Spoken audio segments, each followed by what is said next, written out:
Et par rapport au bébé, c'est vrai que souvent on me demande est-ce que si je suis stressée, si je pleure, si je suis triste, est-ce que du coup il va ressentir mes émotions? Est-ce que ça peut être dangereux pour lui?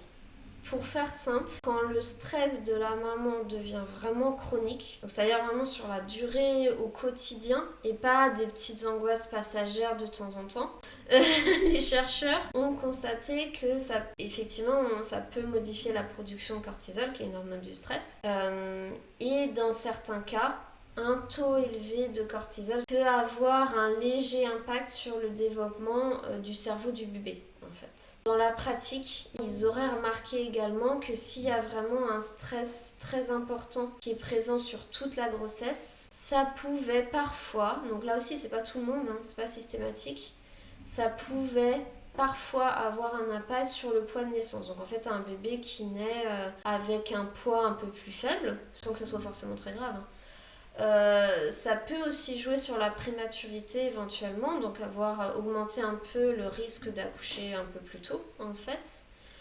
Et éventuellement ça pourrait avoir un impact sur le comportement de l'enfant plus tard.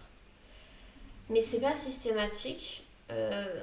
C'est surtout les cas vraiment extrêmes, les mamans qui vivent des choses vraiment très graves et impactantes pendant leur grossesse en fait. Et vraiment, c'est pas systématique. Et aujourd'hui, en plus, à moins d'une très grande prématurité, voilà, la prématurité légère, on sait, normalement, ils savent bien la gérer.